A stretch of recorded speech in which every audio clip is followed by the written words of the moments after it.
Es Adrián Crespo y junto con mi compañera Grisel González vamos a hablarles sobre gestación animal. Yo voy a hablarles un poco sobre lo que es el ciclo estral y las fases que ocurren en la fecundación o fertilización. Cuando los animales domésticos alcanzan la pubertad y la madurez sexual, empiezan a presentar ciclos estrales como señal de su plena capacidad reproductiva. El ciclo estral se define como el intervalo entre estros consecutivos, 2 estros consecutivos, y ocurre como consecuencia de una serie de eventos fisiológicos y endocrinos a nivel de hipotálamo, hipófisis, ovario y útero, que finalizan en eventos como el celo, la ovulación y la gestación. El ciclo estral se está dividido en 4 etapas que corresponden a subdivisiones de la fase folicular y lútea. Tenemos el proestro, el estro, el metaestro y el diestro. Los primeros 2 corresponden a la fase folicular y los últimos 2 a la fase lútea. El proestro se presenta después de la luteólisis, es en donde ocurre un cambio de predominio en las hormonas que se producen. Ahora la hormona predominante es el estradiol y los folículos antrales presentes escapan de la apoptosis y continúan su crecimiento para la posterior ovulación.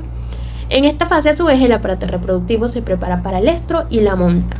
Luego tenemos el estro, que es el periodo más visible del ciclo estral, ya que el estradiol induce cambios de comportamiento de la hembra y en los órganos del tracto reproductivo. Tenemos que la vaca inicialmente se observa nerviosa, hay aumento de la locomoción, fonación, hay intento de montar hacia otros animales, pero sin permitir que la monta a ella.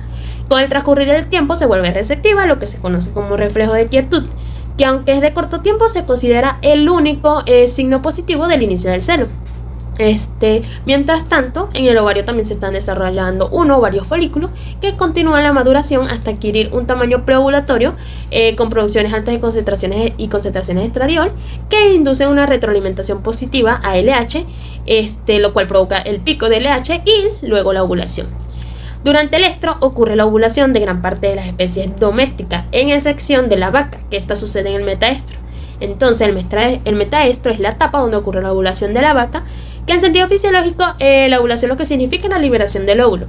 Una vez que ocurre la ovulación del folículo por acción de la LH, en este sitio se forma inicialmente un cuerpo hemorrágico, que progresivamente se convierte en un cuerpo lúteo debido a que las células de la granulosa y de la teca se luteinizan y empiezan a secretar progesterona. Luego tenemos el diestro, que es la fase de la etapa más larga del ciclo estral, en donde el cuerpo lúteo adquiere mayor funcionalidad. Termina hasta el momento de su destrucción o la lisis. En esta fase alcanzan los niveles de progesterona que ejercen un efecto negativo sobre la LH, inhibiendo la formación de receptores de hormona liberadora de gonadotropina en el hipotálamo y la no liberación de la LH. En grandes especies el diestro corresponde a los últimos 10-14 días del ciclo. La función principal del cuerpo lúteo es la secreción de progesterona, la cual preparará al endometrio para la implantación y mantiene la preñez temprana. Si la preñez no ocurre, el cuerpo lúteo sufre regresión para permitir el siguiente celo. También se habla de un anestro, pero en este caso es un anestro fisiológico en vaca y se da por una inactividad sexual prolongada asociada a factores ya sean nutricionales, climáticos, sociales, entre otros. La vaca se considera que es poliéstrica continua, ya que son especies que tienen ciclos estrales continuos durante todo el año. Vamos a hablarles sobre la fertilización, que es el proceso por el cual un gameto masculino, que en este caso el espermatozoide, y el femenino, el óvulo, se unen para formar una única célula llamada cigoto, que se desarrollará y dará origen a un nuevo individuo. En mamíferos, cuando el espermatozoide fertiliza el óvulo, no libera únicamente un paquete de genes del padre, sino que también envía un mensaje directo al óvulo para comenzar el desarrollo. Luego hablamos del transporte del óvulo. El óvulo, al salir, es una célula altamente diferenciada y se encuentra rodeada por un conjunto de células foliculares que forman 2 arreglos, que sería el cúmulo ovígero y la corona radiada, que está en contacto con la zona pelúcida. Estas estructuras, en conjunto con el óvulo, reciben el nombre de complejo ovocito células del cúmulo. El infundíbulo, mediante acción de la fibrosa de los cilios y la fibra, atrapa el óvulo para conducirlo hacia el lumen. Esta captura es facilitada por la presencia del cúmulo ovígero, ya que proporciona una mayor superficie sobre la cual los cilios pueden actuar. Luego tenemos el transporte del espermatozoide, que se dice que los espermatozoides liberados del testículo son morfológicamente maduros, pero son funcionalmente incompetentes debido a que carecen de capacidad de movimiento progresivo y de la habilidad para unirse a la zona pelúcida. Para que los espermatozoides de los mamíferos presenten esta habilidad, deben llevar a cabo 2 fases distintas, llamada la maduración, que esta se da en el epidídimo, y la capacitación, que esta se da en el aparato reproductor de la hembra. Durante la cópula, el semen es depositado en la vagina de la hembra, por lo cual tendrá que atravesar las distintas barreras anatómicas que el espermatozoide encontrará durante su transporte hacia el óvulo. Estas barreras, además de restringir el paso de los espermatozoides, restablecerán un gradiente espermático en el tracto de la hembra y funcionará como un reservorio de los espermatozoides. Esta distribución se da por dos tipos de transportes, la fase rápida y la fase prolongada de migración. Luego tenemos la capacitación espermática.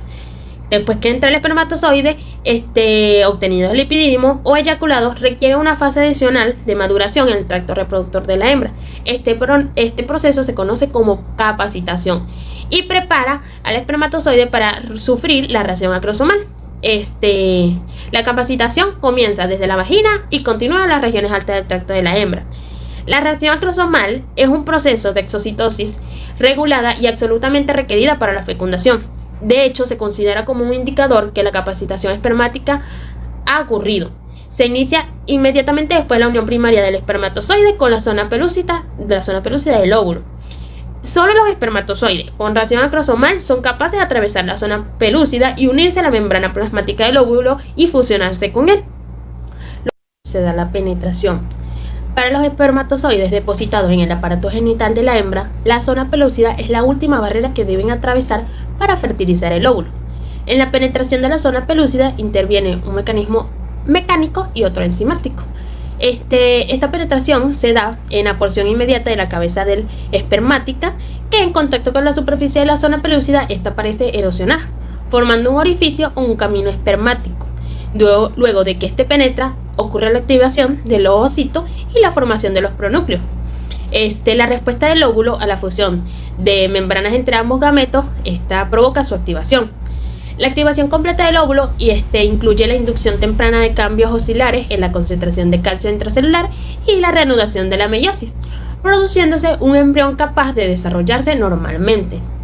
Luego de esto se da la singamia, que la singamia es la secuencia de eventos que se dan durante la migración de los pronúcleos femeninos y del pronúcleo masculino hacia el centro del cigoto, y su unión es lo que se conoce como cigamia, y se considera el punto de terminación de la fertilización y el inicio del desarrollo del embrionario. La síntesis de ADN inicia casi sincrónicamente en ambos pronúcleos. Para asegurar el desarrollo sincrónico de los pronúcleos, el cigoto posee una actividad supresora que previene el desarrollo de pronúcleos femeninos durante las primeras horas de la activación del cigoto. Simultáneamente, el desarrollo del pronúcleo masculino también parece estar sincronizado con la terminación de la meiosis y el desarrollo del pronúcleo femenino. Con la fertilización se decide el sexo genético del individuo, dependiendo del tipo de espermatozoide, si es X o es Y, ya ahí como tal termina la fertilización del óvulo. Luego de esto se da la segmentación. Después de la singamia, el cigoto lleva una existencia libre dentro del oviducto y después en el útero de la madre. Con su nuevo potencial genético y su nuevo arreglo de citoplasma, inicia la producción de organismos multicelulares. En todas las especies animales conocidas, esto inicia por un proceso llamado segmentación, lo cual es una serie de divisiones mitóticas donde el volumen del citoplasma del cigoto es dividido. Luego de esto se da el transporte del embrión en el aparato reproductivo. Después que se da la fertilización en la porción ampular del oviducto, el cigoto es transportado al útero. Este proceso puede tardar de 3 a 4 días en la mayoría de los mamíferos. Para asegurar una alta viabilidad es preciso que exista una sincronización entre el grado de desarrollo del embrión y el estado hormonal en que se encuentra el endometrio. En este caso, el blastocito es liberado a la zona pelúcida, alisar una región pequeña y producir un orificio, por el cual sale conforme se expande. Una de las proteasas llamada estricnina es una de las encargadas y es localizada sobre la membrana plasmática. Esta se encarga de realizar lisis de la matriz fibrial de la zona pelúcida y una vez fuera, el blastocito puede hacer contacto con el útero. Cuando el embrión alcanza el útero, hay un lapso de tiempo variable antes de que ocurra la implantación. Luego que ocurre la implantación, comienza la gestación. Ahora tenemos la gestación, el cual es un proceso complejo cuyo objetivo final es obtener una cría de características genéticas similares a sus progenitores. Una vez que sucede la fecundación, el embrión debe desplazarse por el oviducto para llegar al útero e iniciar el proceso de implantación, el cual permitirá el desarrollo embrionario hasta el final de la gestación. El tiempo de la gestación y el número de crías varía dependiendo de la especie. Por ejemplo, una vaca tiene una gestación que ronda los 283 días y puede tener una o dos crías, mientras que una perra dura 63 días y puede tener 7 crías o incluso más. Ahora veremos más a fondo lo que es la implantación. Una de las funciones claves del endometrio en la gestación es implantar y nutrir al embrión para asegurar un parto exitoso. En un endometrio normal, la fase en la que el embrión puede implantarse se alcanza tras las acciones secuenciales de estrógenos y progesterona. En esta etapa de receptividad, las células del epitelio luminal presentan protrusiones citoplasmáticas que son sitios de endocitosis. Además, se presentan características similares a la inflamación, como un estroma endometrial edematoso, altamente vascularizado y glándulas grandes e intrincadas con altos niveles de secreción. El periodo de implantación va a variar de acuerdo a la especie y se puede diferenciar en dos periodos según el momento en el que ocurre la implantación. Tenemos el periodo preimplantatorio y periimplantatorio. En el preimplantatorio se secreta prolactina y lactógeno placentario. El trofoblasto cambia de epitelio simple cúbico a epitelio cúbico biseriado, mientras que el periodo periimplantatorio depende del grado de invasión del trofoblasto al endometrio y va a variar de acuerdo a cada especie y culmina en la formación definitiva de la placenta. Ahora veremos el reconocimiento materno. En un ciclo estral normal, el cuerpo lúteo secreta oxitocina para estimular la síntesis de prostaglandina. La producción de prostaglandina es dependiente de un determinado número de receptores para oxitocina presentes en las células endometriales. Cuando los receptores llegan a un número suficiente, inicia una secreción pulsátil de esta hormona, provocando luteólisis. Este mecanismo debe evitarse si se desea una gestación exitosa. Este mecanismo varía dependiendo de la especie. Por ejemplo, en la oveja y en la vaca, el blastocito, previo a la implantación, produce una proteína específica que provee la señal para prevenir la luteólisis. Inicialmente, esta proteína se le conocía como proteína trofoblástica ovina o bovina, correspondientemente. Su función principal es inhibir la síntesis de receptores para oxitocina en el endometrio. Actualmente se les conoce con el nombre de interferón T ovino y bovino.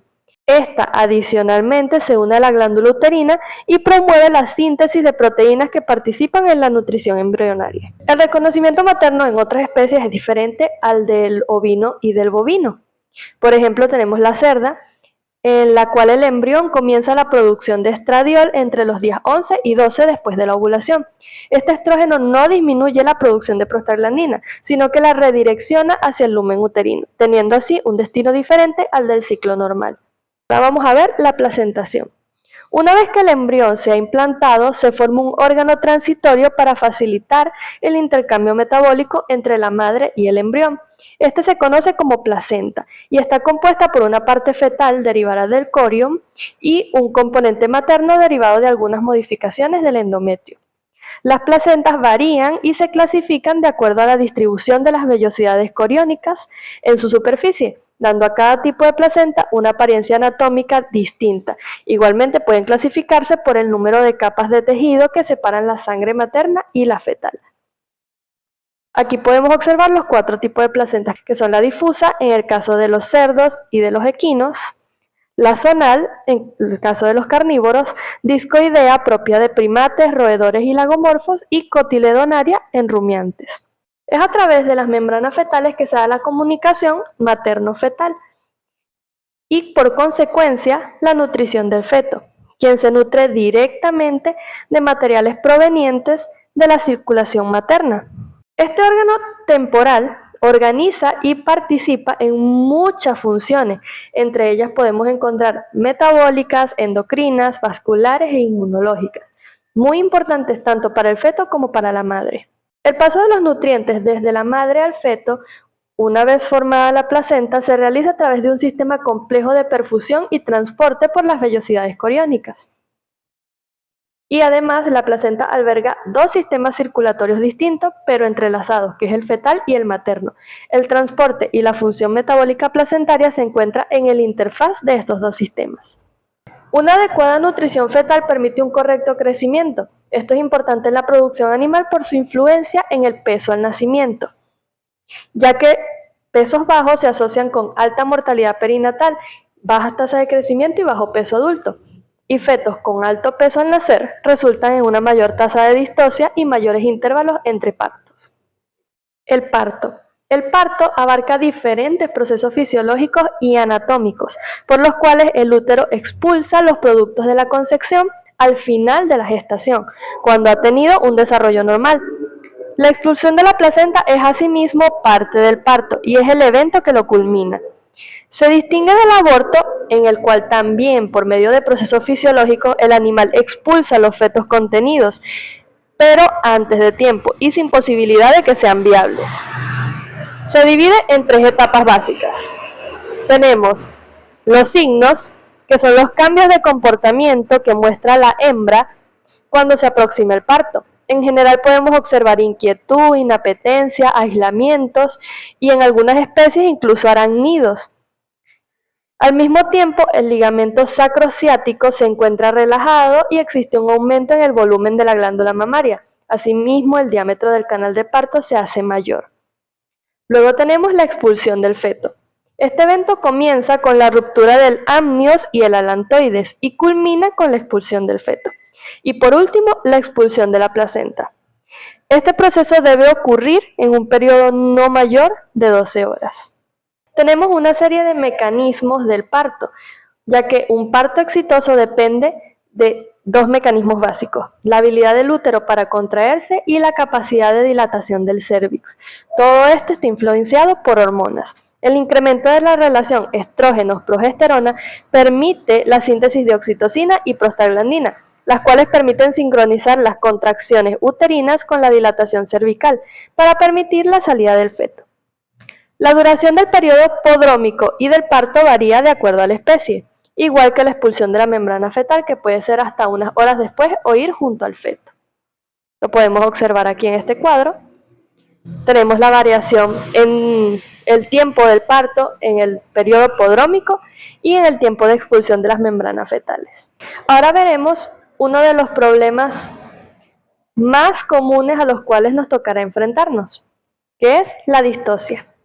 Esta es una de las primeras intervenciones que el hombre realizó con los animales y fue la ayuda que les proporcionó al momento del parto. El término distocia proviene del griego distokia y significa parto difícil. El parto distóxico puede ser producido por diferentes causas, que han sido divididas en 2 grandes grupos: causas mediatas y causas inmediatas. Las causas básicas o mediatas de distocia en gran parte pueden prevenirse y en algunos casos hasta eliminarse. Son clasificadas en hereditarias, nutricionales, de manejo, infecciosas y traumáticas. Las causas inmediatas de distocia, por el contrario, se presentan al momento del parto, es decir, cuando se lleva a cabo el servicio no se conoce la presencia de algún factor que se pueda producir o que pueda producir una distocia, y se divide en causas maternas y fetales.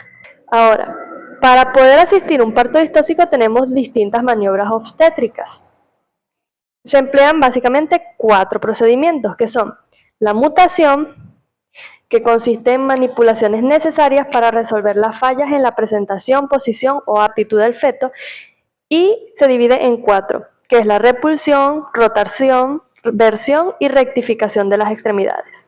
Seguido a esto tenemos la extracción forzada, que consiste en sacar al feto por el canal pélvico de la madre al aplicar fuerza de tracción desde el exterior.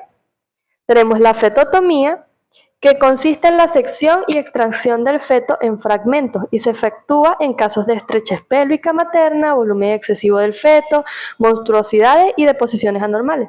Por lo general, el feto ya está muerto. Y por último, quirúrgico, que es la cesárea. Esta operación consiste en seccionar la pared abdominal y el útero para extraer al feto. Se practica cuando no se ha podido extraer al feto con el uso de las otras maniobras obstétricas y cuando se requiere que el feto viva, y se hace bajo anestesia epidural. Aquí vemos unas fotos de las diferentes maniobras. Primero la mutación, extracción forzada, fetotomía y por último la cesárea. Muchas gracias.